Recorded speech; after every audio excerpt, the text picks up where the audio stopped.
Thank you. Welcome again to the Learning Circle on Fatherhood.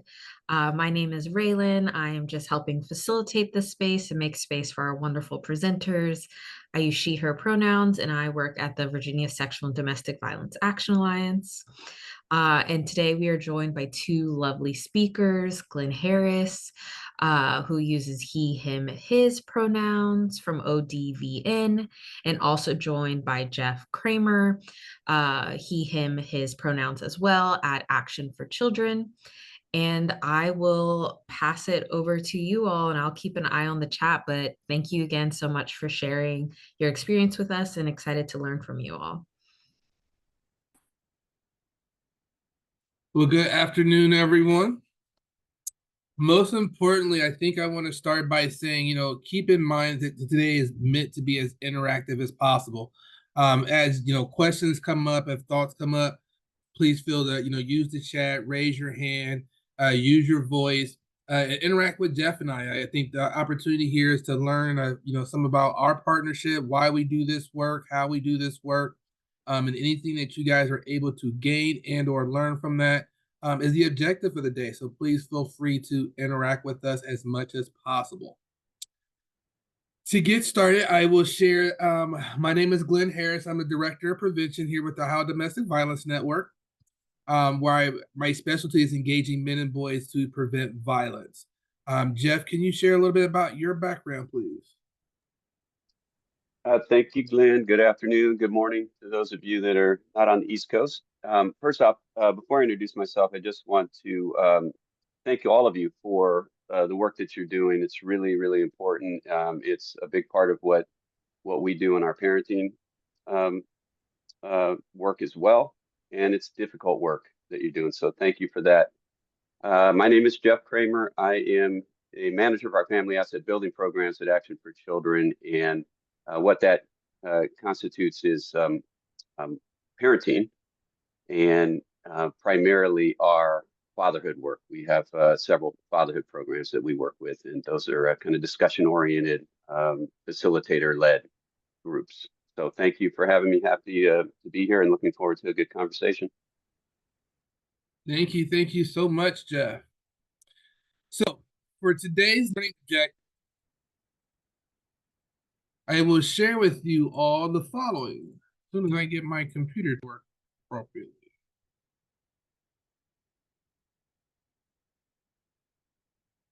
All right, so while I figure that out, first and foremost, we want to talk a little bit about the origins and history of Jeff and I's partnership, why we're doing this partnership between domestic violence and fatherhood. I will also say, historically, I know especially here in Ohio, those two domains have not worked very well together, oftentimes conflicting ideas, conflicting theories. And Jeff and I think we have found a way to do this work so that our communities can be impacted. Two, we'll have a little bit of conversation about why specifically we engage men and boys, specifically through the realm of fatherhood. And a little bit about that holistic approach, how we're engaging fathers, knowing that it's going to trickle down and impact our youth as well. Talk a little bit about the change in approach to IPV. I say that as prior to being in the IPV space, I was also a fatherhood practitioner. And oftentimes in the engagement with the IPV space, what typically came back was pretty condemning towards men, and it made men very defensive. It's kind of like, oh, no, not me, right? So it was about changing the conversation so that more men could feel like they were part of that conversation and could be part of the change in their communities. We'll talk about some curriculum development. Jeff and I have collaborated and developed a curriculum that combines both parenting education and intimate partner violence prevention. And then we'll talk about some of the benefits of the partnership that both organizations have seen. And then lastly, make sure that you guys are equipped with the understanding of how this partnership works, how you guys may be able to replicate something like this in your communities, and a little bit more about how this IPV and fatherhood space has collaborated. So give me 2 seconds. Let me reshare my screen here.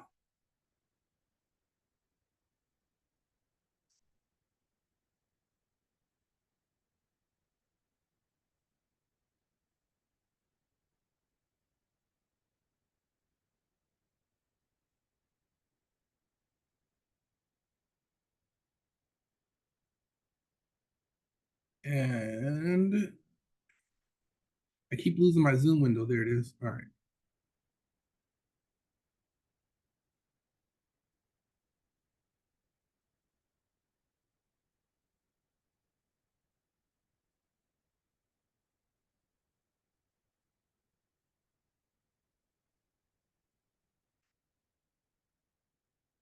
And of course, now I'll run into technical difficulties. So what I want to do is start a little bit with some history and background about our partnership. Glenn, would The you like first, me to share the slides? You sent them over. I can do that. if you're able to, that would be awesome. I'm on slide 3, or excuse me, 4 currently. If Okay, you're able to got do it. that, I'll continue talking while you do that. Some history and background on the partnership. I want to pre-test this by saying I think there are some unique dynamics to the partnership that have definitely aided to it and allowed the partnership to thrive. I will also say that partnerships aren't dictated by that. Like, you can also do these type of partnerships and grow these type of relationships. So first and foremost, prior to being in the IPV space, prior to working with ODVN, I spent 20 years in the fatherhood domain. So I know and understand very well what we're trying to accomplish in the fatherhood area. If you'll go to the next slide for me really quick. And along with that 20 years of experience, I'll also share that Ohio has a very, very vibrant fatherhood community. For example, I think we're one of the only states in the country that has what's called the Ohio Commission on Fatherhood, which is funded by state government and is in state statute. And that commission provides funding and technical assistance to fatherhood programs all over the state. In addition to that, Jeff and I both serve as board members to what's called the Ohio Practitioners Network for Fathers and Families, which is a collection of fatherhood practitioners all over the state that collaborate and share, best practices, ideas, so on and so forth. And we also provide technical assistance to some of those programs. The second thing I'll point out about the relationship and background is the personal relationship and trust that Jeff and I have between one another. We've known each other and collaborated for over 15 years within the fatherhood space. So once coming into the IPV space, there was already some foundational relationship that I was able to kind of lean on a little bit, and we'll talk about that later. I really want to bring up this next point, and that's, coming into this work, doing the partnership is IPV being willing to be a passenger on the bus.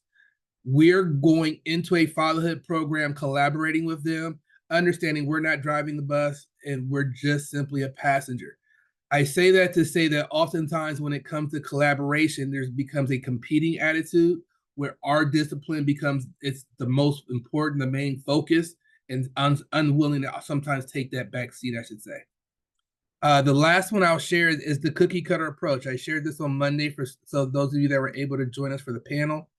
And that being that we do have a tool that we call the New Playbook, which is a curriculum based around IPV prevention, healthy relationships, and bystander intervention.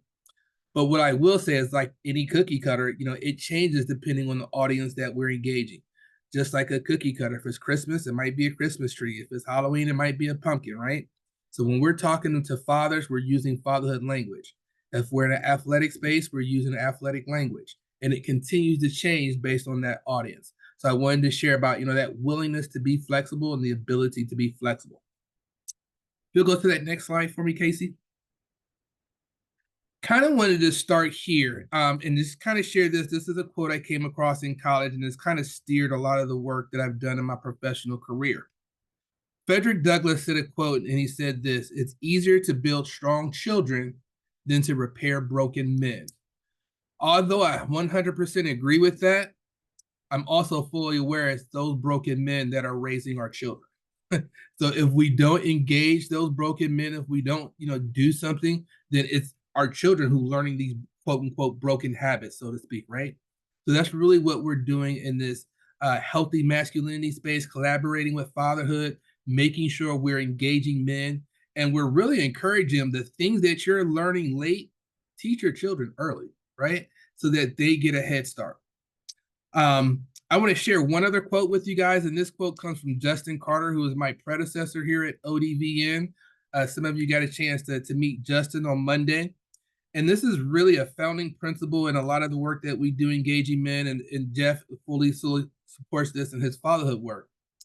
And it's this idea that men are not born violent. Some become violent as a result of destructive beliefs and expectations about what it means to be a man.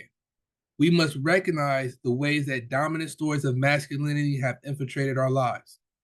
We as men can choose to not perpetrate acts of violence and challenge those men who do. We can also challenge ideas and attitudes that support violence against women. And that's exactly the principle that we're using in this partnership. As Jeff and I go a little bit further into that partnership, into the fatherhood work, just wanted to kind of lay some of those grounding kind of quotes and principles that we kind of build on. Lastly, before I pass it over to Jeff, if you'll go to the next slide, is a campaign that we developed about 4 years ago at the Ohio Domestic Violence Network, and we call it Know Better, Do Better, Be Better. And it comes from this quote of Maya Angelou where she says, "I did then what I know how to do. Now that I know better, I do better." So we essentially simplified that and said, know better, do better, be better. And that's the campaign that we're using as we engage men all throughout the community. If you can click that button one time, I think our logo will pop up. Yeah, so that's our Know Better, Do Better logo in partnership with the city of Columbus here, local government. And it's a message that the men around the city, even the fathers, are really starting to pick up on as they learn new information, learn new skills that they can impart to their children. Really quickly, Casey, if you'll go to the next slide, there are a couple examples of some of the social media messages there. We can do better. We talked to men about we can react better. I love the quote there, conflicts with your partner happen. Is how you react to those conflicts that matter most. If you'll click it twice more, 2 more will come up. Our children are watching. How they act and react to violence against women tomorrow depends on how we act and react today. So these are conversations that we're having with men in this fatherhood space. Jeff, I'm going to pass it to you as we go to the next slide. And if you could share with the audience a little bit about the work that you do at Action for Children and what Action for Children is as an organization. Yep. Thanks for setting that up, Glenn. Yeah, so Action for Children is an organization. Historically, we were a resource and referral for childcare. And as we grew, that was back in 1972 when Action for Children was founded. So parents that were looking for childcare would call in, and we were information and a referral source, and that exists to this day. There are large networks. We have a large region in Ohio that we are responsible for. The side of Action for Children that I have always been involved in is what we call our FACE team, which is Family Community Engagement. And that really is parenting. So we are working with parents and other caretakers that are responsible for children. As I mentioned during my introduction, I've really been in the fatherhood realm since Glenn and I got to know each other and have been working together. So we have fatherhood programs that are in multiple counties in central Ohio. We're here in Columbus, and that's the space that we've been working in. We also have a mother's program called Mothers Matter that is Franklin County, which is Columbus, and that is a children's services funded program that really mirrors what we have historically done with our curriculum when Glenn and I were working together, called Father Factor. We have since, and we'll talk about this today, we have since rewritten and updated our curriculum to align with Father Up, and it's a little bit more extensive. So what it looks like in fatherhood work is fathers coming at us voluntarily. Some might be encouraged to attend through maybe a guardian ad litem, an attorney, but by and large, it's self-referrals and past participant referrals. Generally, fathers seeking these services have something they're trying to solve as a parent. It might be that they were never married at birth and they're wanting to be involved in their child's or children's lives, and they're running into some difficulties or frustration there. So there are those custody visitation type of spaces that they're trying to to make progress on. A big part of that is education. So we have the curriculum that we'll get into, and this is a 12-session curriculum that we'll work with fathers on. It's a best practice parenting. It also has a very kind of core part of it, which speaks directly to the guys that are coming at us, which is sometimes, I think Glenn kind of hinted at this, they come a little bit dinged up, maybe by the system, maybe by other folks in their lives. And so we're really trying to help them get stabilized on their confidence as a parent and that they are important in their children's lives. So that's a big piece of what we're doing, and you'll see that within the curriculum. Case management is a piece of this that we offer. So every father that enrolls in our programs, our participants are paired with case management, and that's anything that you can think of from basic needs all the way up to some of the more complex things that I talked about around legal systems. And then you have, the group setting. So this is interactive group discussion, facilitator led through our curriculum, through our modules. But it is, we always want to have at least 50% of 50-50 balance between a facilitator speaking and our participants engaging. So that's really what we do, and we're going to get into it, I think, a little more in detail here, Glenn, as we move through it. So I'll stop there, not to get ahead of our slides. Absolutely. So next up, we're going to share a visual a little bit about the program, and I kind of really wanted to pretense it with this. After spending 20 years in the fatherhood space, and someone introduced me to this IPV work and said, hey, we've got this position at ODVN you'd be perfect for. I was initially resistant. I'm like, yeah, nah, I've kind of engaged DV space before and didn't go well, right? Then I started doing my research, and we looked at folks like, Jackson Katz and, Tony Porter and, some of those guys at the national level. And I started to learn, and what I realized, it was really the missing component in a lot of the work I had historically done. So in addition to fatherhood, it also fit with reentry. It also fit in mentoring. And it was a no-brainer to give Jeff a call and say, hey, how can we do this partnership? I've got some stuff I think will really, really enrich the program and be very helpful and meaningful to the guys that you engage. So Casey, if you go back to that PowerPoint and jump into that next video and make sure we got the sound shared. Yep, if you could give me a thumbs up on the sound once I start it, that'd be great.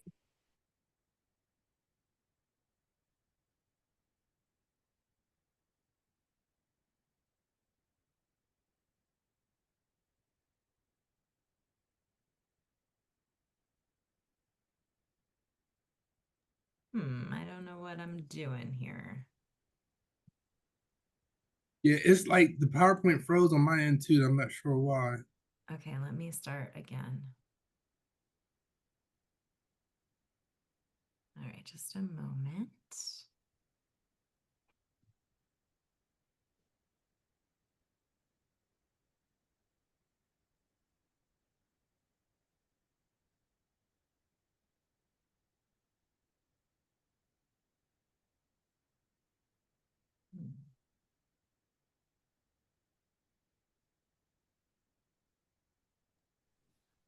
No, I wonder if it might be easier to pull up. I've got it pulled up on YouTube. If you want to escape out, I should be able to get it started on YouTube really quick. Okay, great. Tag team.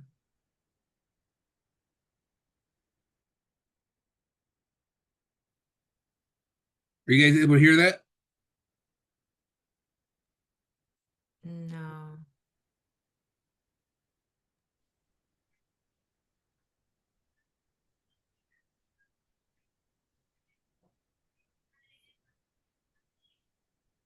Side of things in job development. We're basically connecting with dads and helping remove the barriers of being a father and learning new tools, the way to be a father and to parent. It really gives the detail. So my apologies, folks. I promise we tested this 20 minutes before everyone hear jumped it then, Glenn. We got it. Oh, you did have it heard? Yeah, Okay. we had it then. We were trying to thumbs up you without interrupting the video. Sorry about that. So let me No, go. it's good. Do exactly what you did before.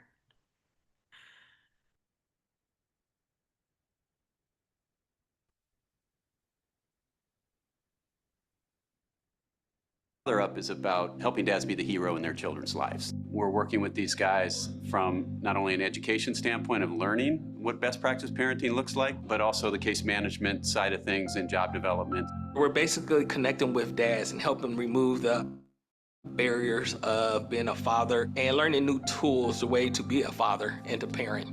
It really gives the detail of what a role a father has and the options and choices that are more positive and healthy for a family. A lot of times, the guys will come into the program, they don't know exactly what they're getting into. They know it's to be a better father, but there might be some fear about getting shamed. But then they realize that there is no judgment. We're not judging each other, we're all learning from each other. We're not, pointing out your failures and things like that. It's all about positivity and doing better. It's a judge-free zone.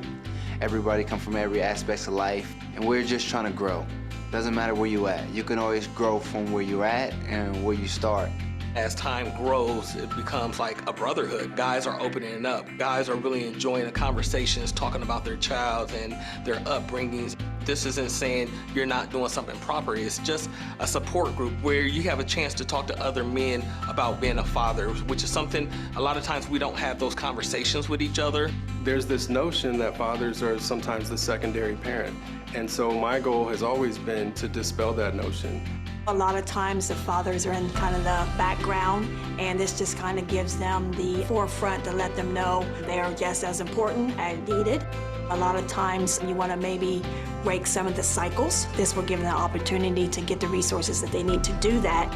Unfortunately, it doesn't come with a manual, so we have to figure it out. And a lot of times with a lot of men, they'll try to figure it out by themselves. But when you put a collective group of men together and can be vulnerable, I think it just really helps these dads a lot. It's always great to learn more tools for yourself and to pass it on to someone else. It's always good to know that it's people that's willing to help someone learn. The strength of the group is the group itself, not just the concepts, but knowing that we're not alone. Getting a certificate shows that you are doing your due diligence as a parent. You are educating yourself. You are finding out, best practice on how to be a responsible parent and father. I think a lot of times the dads just feel like, wow, some dads haven't graduated from high school or college or has even been celebrated. So I think they feel a lot of pride and feel good about taking the steps and what they did to get to this point. They made a commitment, and they know by the end they made a commitment to their kid.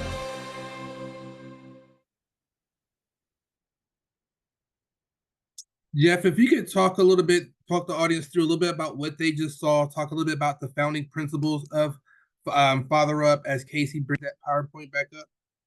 Yep. So you heard a lot of things around this non-judgment space, and I think that's what you're going to hear me talk a lot about. This has been my experience, and it's also my belief to learning that when you create an environment and a culture that is non-judgmental, that is supportive, that is welcoming, and that allows folks to come at things at their own pace and in their own way, I think it's going to be a much more effective outcome for you. So we have our kind of guiding principles of the curriculum when we rewrote this, and we wanted it to be centered on these principles. So we don't know what we don't know.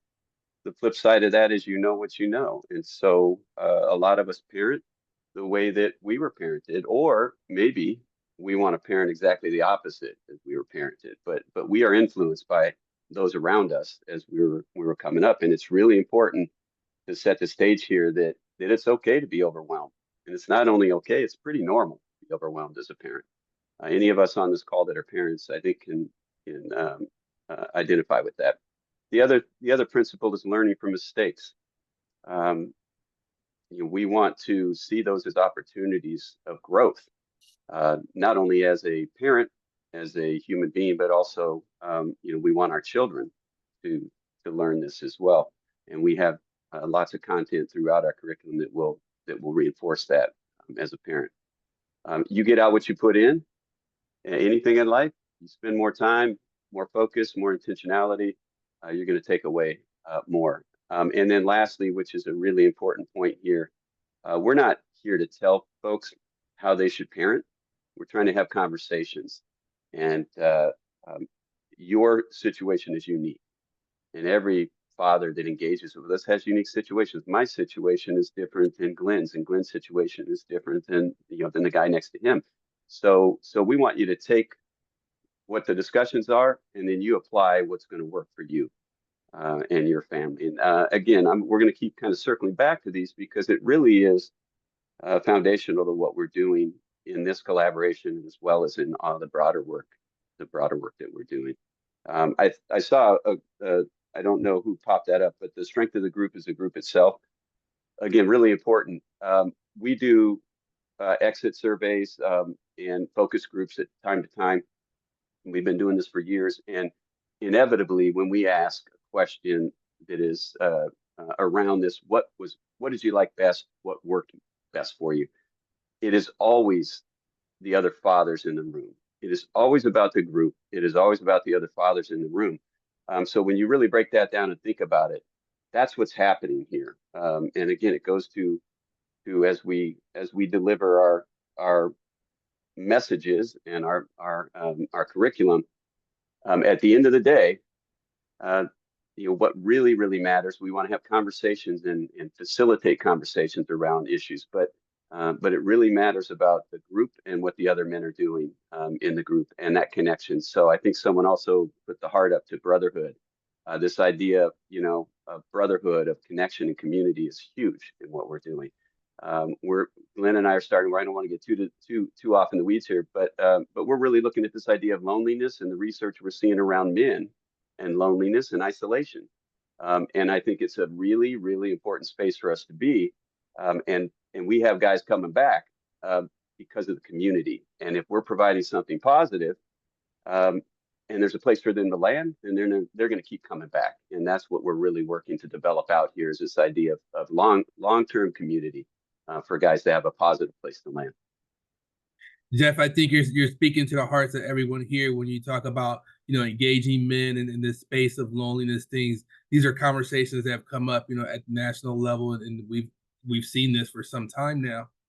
I also wanted to add, as we talk about this curriculum development, I'll share some history with folks, and the first being that Jeff and his organization were fortunate enough to be a recipient of the Department of Justice grant, which was called FIRE, Fatherhood, Intersection, Resilient. Can you help me, Jeff? What's the acronym for FIRE? Yeah, it's actually was HHS, so it's not a justice piece, but it's actually Forge this go around. And the FIRE, it's 5 years ago, so I'm not even I can't even remember all of the words on the acronym, but I guess the point you're making is that it's a 5-year, very substantial grant. So what that does for you is it brings real stability, and you can start thinking long term. And so when we first were fortunate enough to have this, we immediately looked at it like a science lab in some ways. You have the ability to really pilot and try some things.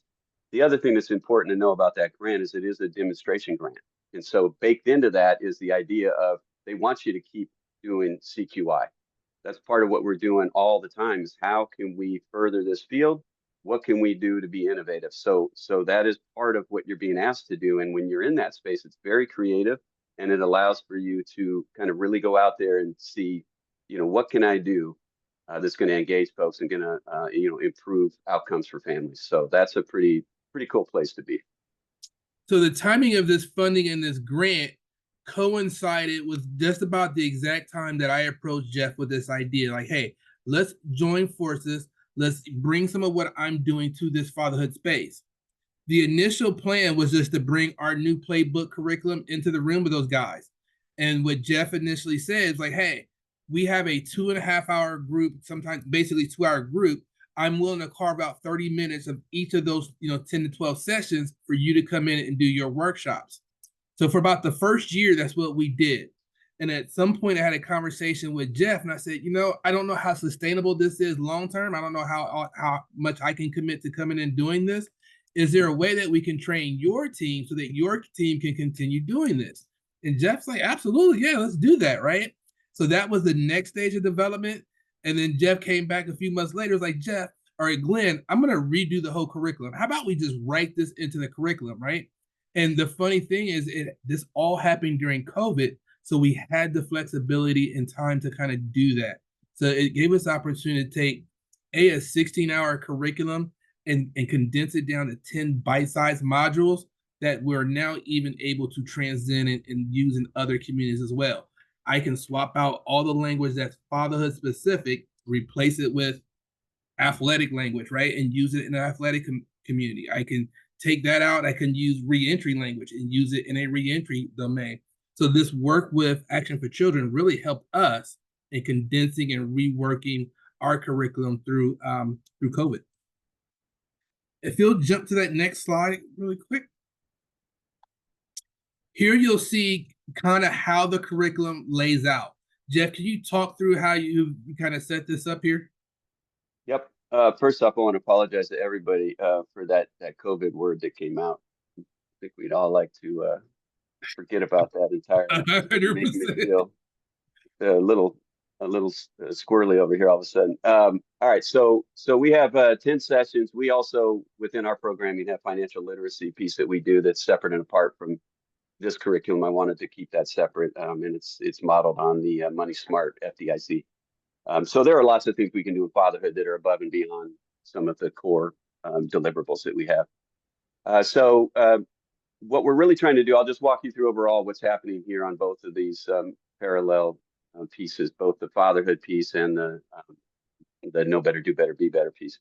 So in the first few sessions, we're really trying to set up that community that we talked about. So reflecting on fatherhood is a very intentionally short on content space, because really what we're trying to do is get to know each other. And so we have introductions. And if you've got 25 guys in the group, that can take a while. You have a couple hours. So the first session is really reflecting on how we got here. Doesn't happen in a vacuum. We're talking about our role models, and that you don't know what you don't know, the guiding principles, all those things.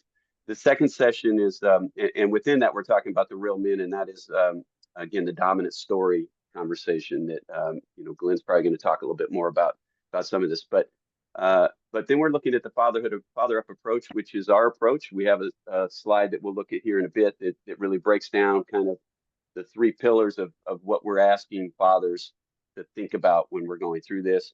Then we're really starting to get into some kind of hands-on strategies in parenting, listening to feelings, teaching discipline, understanding power struggles. Maximizing praise is a space that we really intentionally put in here, and it's really around growth mindset. So we wanted to have this in here to kind of consider the concept of growth mindset as it applies to parenting. Then we have an online safety session that we developed, which is really, really important in today's world. I have a 22-year-old and, was right on the edge of that smartphone introduction, and it's just dominated more and more each year kids' lives, and we see that. We have a regulating anger and a reducing stress session that we have intentionally broken out, because those are pieces that we really think about as skills that might be needing some attention with folks that are coming in. A lot of the coping skills maybe aren't there or developed.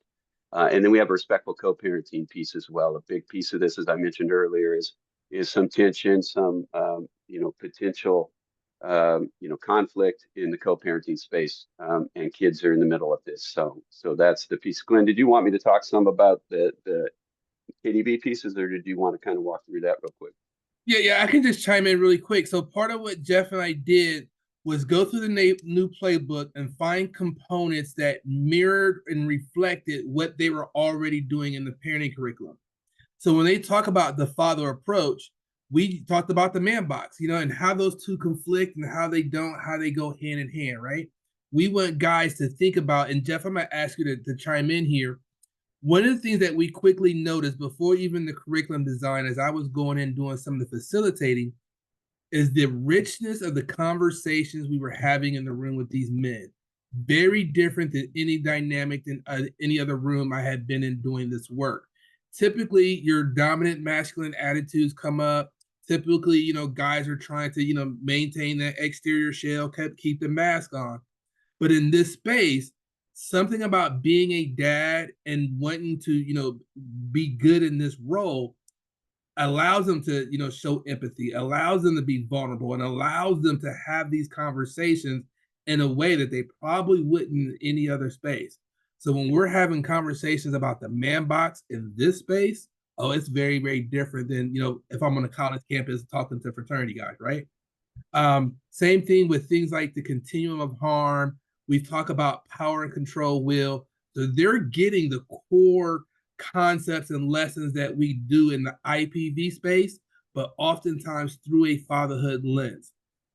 So when we talk about, role play and things like that, we'll use examples so guys get to start to thinking, what am I teaching my son or daughter? What example am I teaching for my son or daughter, right? And they're typically looking through that lens as we go through this process of talking about healthy masculinity and bystander intervention.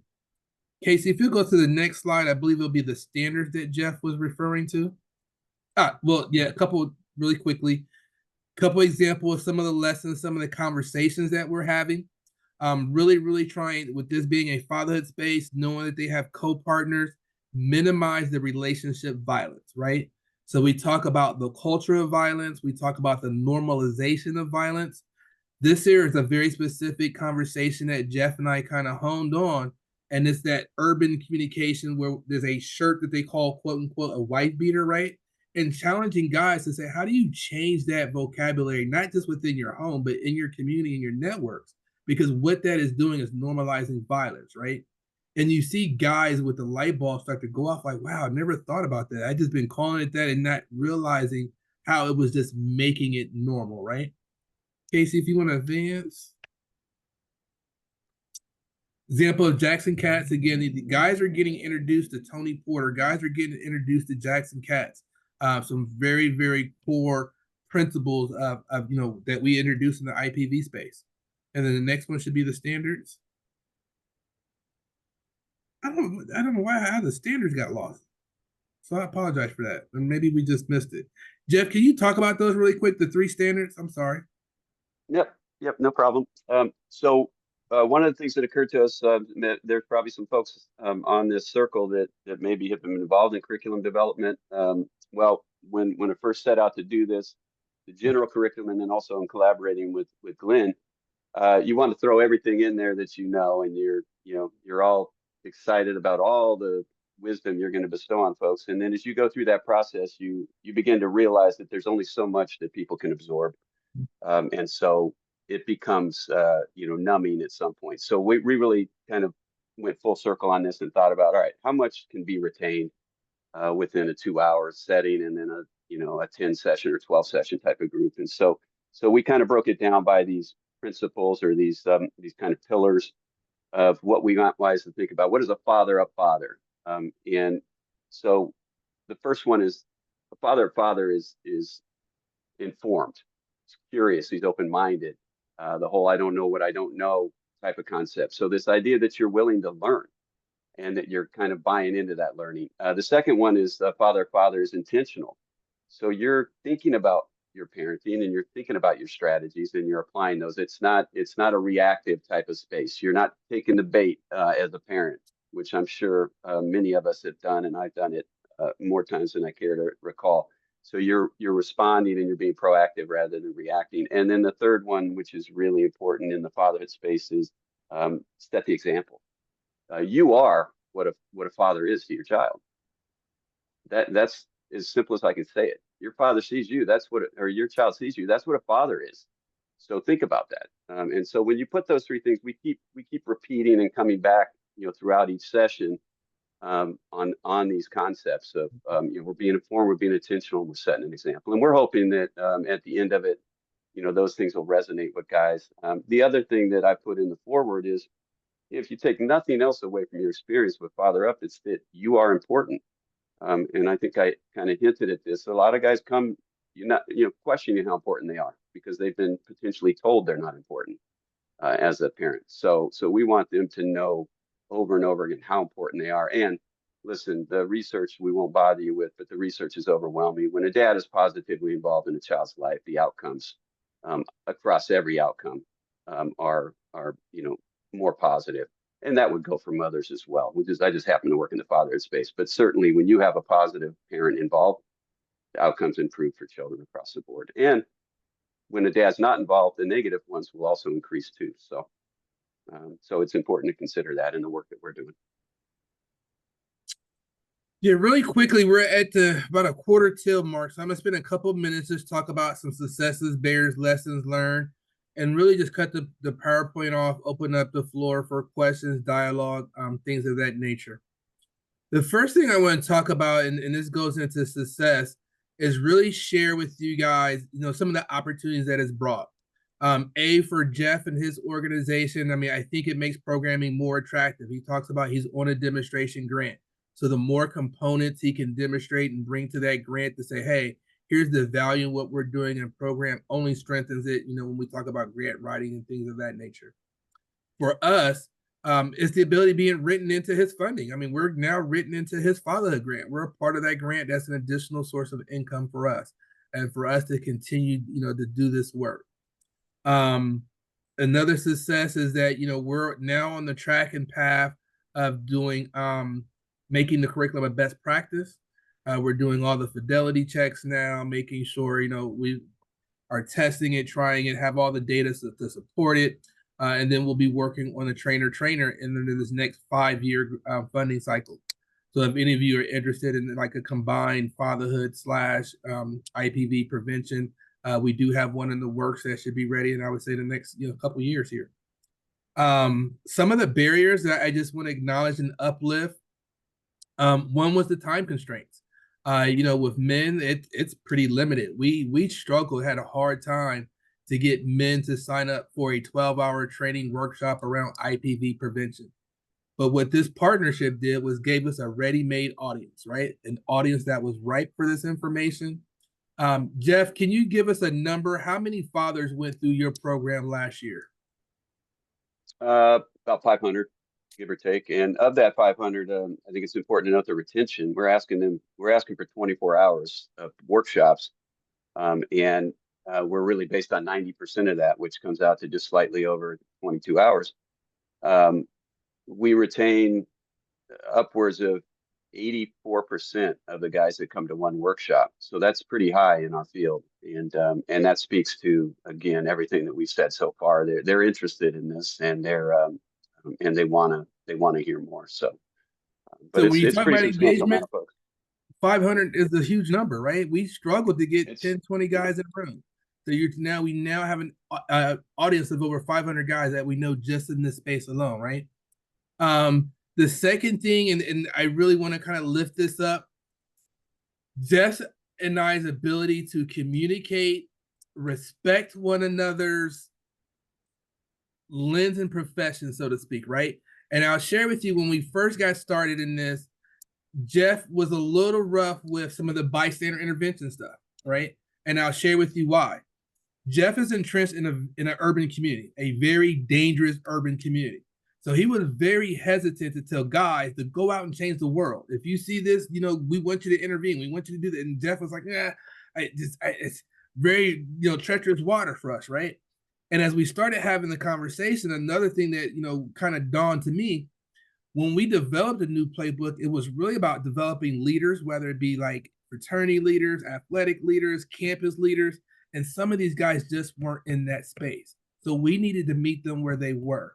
It wasn't about going out and changing the world, but let's change you, let's change your relationship, and let's change your home. Let's start there, right? So it was definitely going back, like, Jeff, I get it, I hear you. Let's make that shift. Let's alter, let's change that approach. So that ability to communicate, go back and forth, finding the right approaches that work for that very specific audience. Jeff, I'll open it up. Is there anything that you want to speak to when we talk about success, barriers, lessons learned?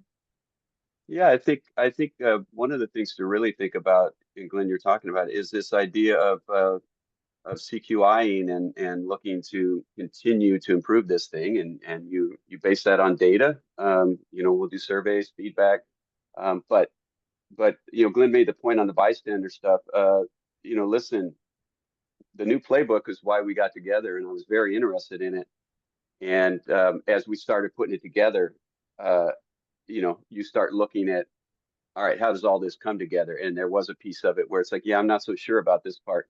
the other thing, you know, I had a guy, I think I just told Glenn the other day. I mean, it's not unusual to have guys that are injured either with guns or knives that come into our group. I had a guy that started the group, and in the second week he got gutted, you know, by his partner, and had to drop out of the group because he's in the ICU. So this is, you know, this is the world that we're navigating in, and so that made us really think about what are we asking these guys to do around this. We want them to understand IPV. We want them to understand the pressures on them. That's what we set up. We get kind of societal messaging coming at you about being a man.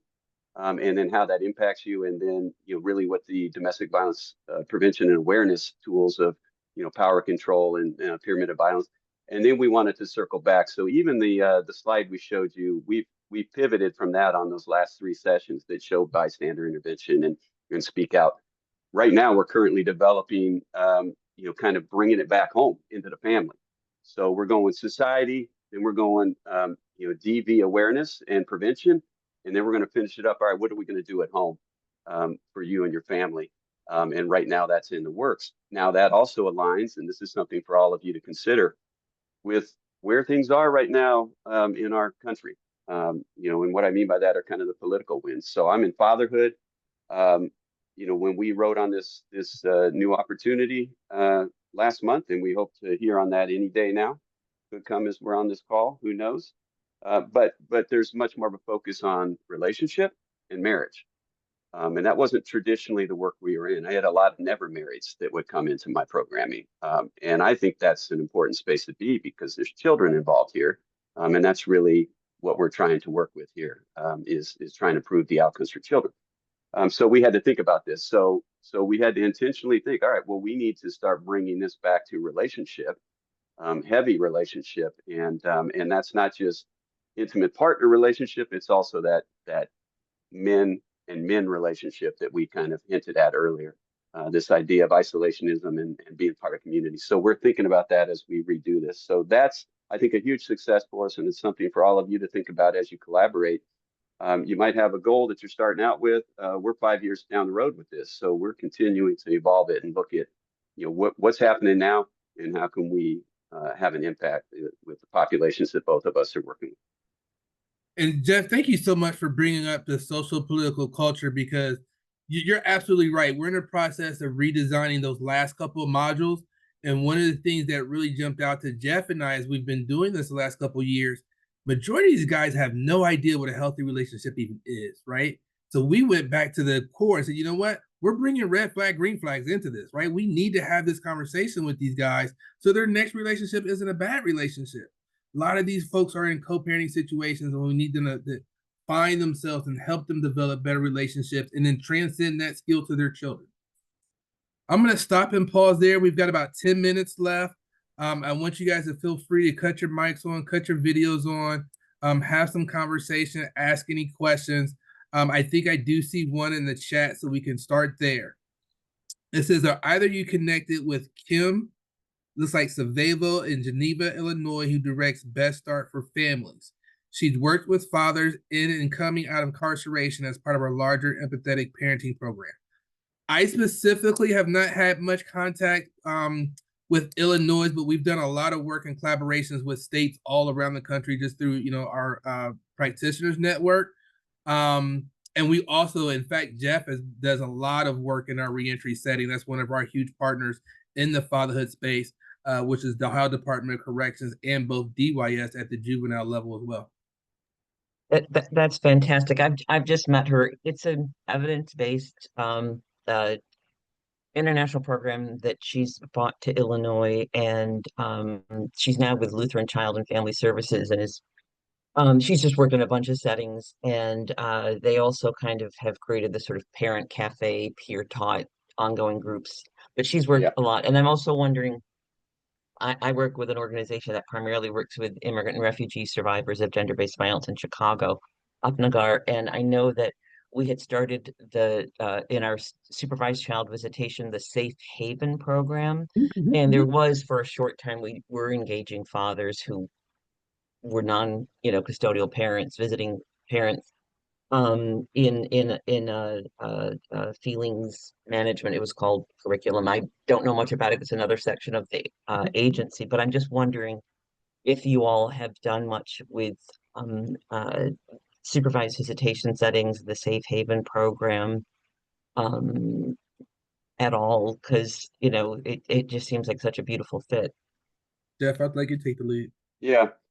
So we have not weighed into that specifically with our programming. I will tell you, and how do you pronounce your first name?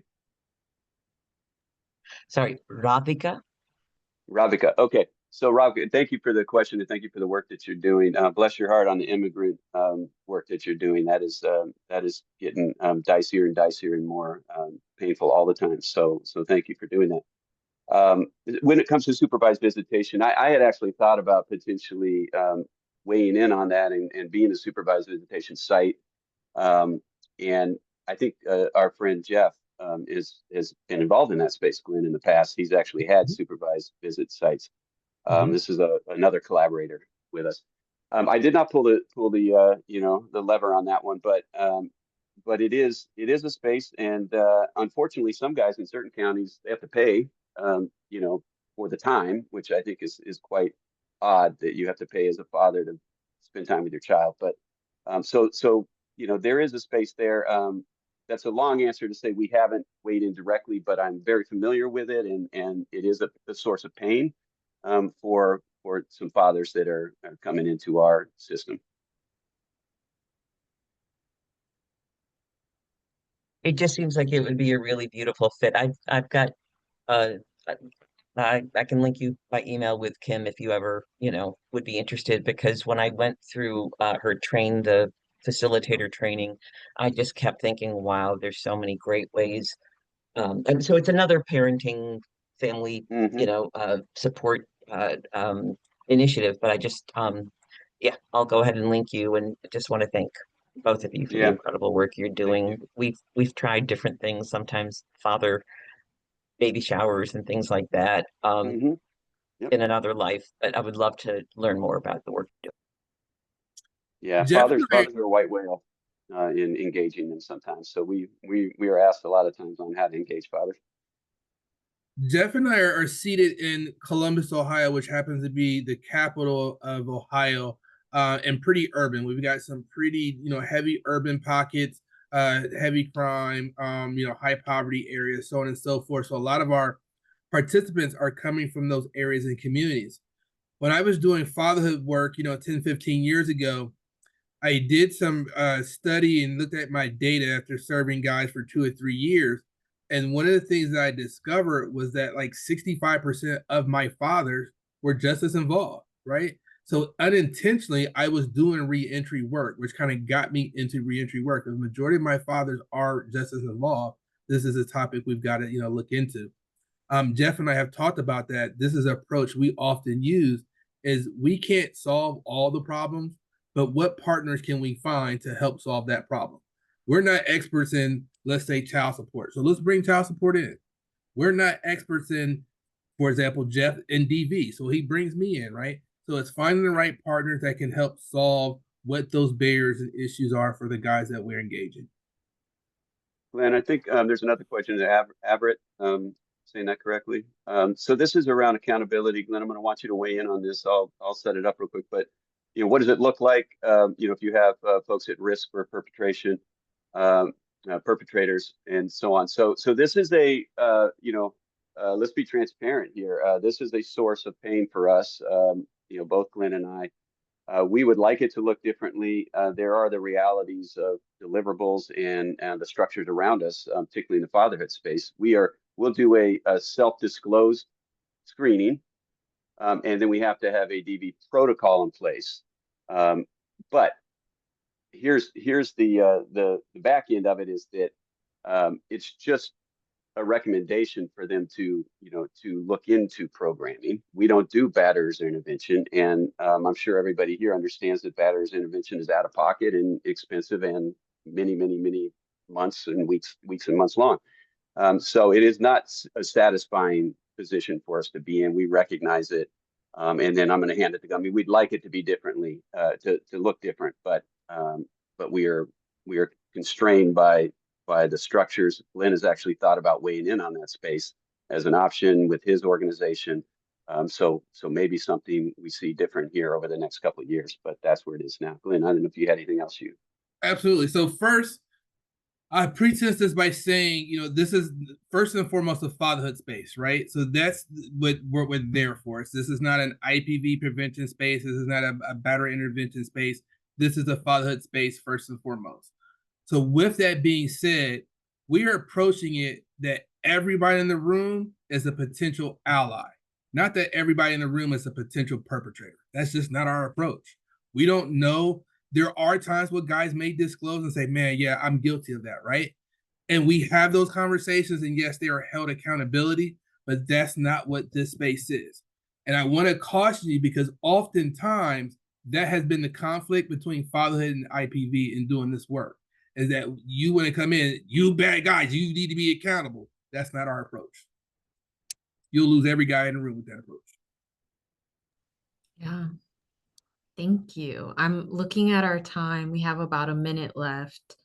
And we can share emails if that's okay with Glenn and Jeff, so folks can stay in contact if you have more questions, because I think we're all thinking through all the different possibilities and how exciting that space is and the potential for change. But any closing thoughts, Glenn or Jeff, before we end our time today? I'll jump in real quick. Go ahead. Yeah, I think I did to piggyback on what you were just saying. I think for all of you, recognize there's a lot of potential in this partnership, but also recognize that it might be a slightly different approach than your main work or or the other programming that you have. Again, I'm a believer if you're not going to make any progress unless you have a conversation with folks, and so you got to have them in the room, you got to have them engaged. That is not an out to say that we're not looking at accountability and responsibility. I work for an agency called Action for Children, right? So really at the end of it, it's all about children and families, and trying to increase outcome, positive outcomes. So just know that there's a lot of fertile ground here. That you can have these conversations, and Glenn and I have been collaborating on that and seeing a lot of success. So thank you all for listening. Glenn, what you got? That's all I have. Know that I'm a friend and resource to everyone in the room. I'm with the Ohio Domestic Violence Network. I'm sure many of you have crossed paths with before. If not, feel free to reach out. Wonderful. Thank you both so much. Here's the evaluation link. We please ask that you fill it out. Let us know how the space was and other learning spaces. And we hope to stay in connection. I hope everyone has a beautiful rest of the day. And thank you both so much for your knowledge sharing and the work that you are doing. So thank you all. Thank you. Great job, Jeff. Take care.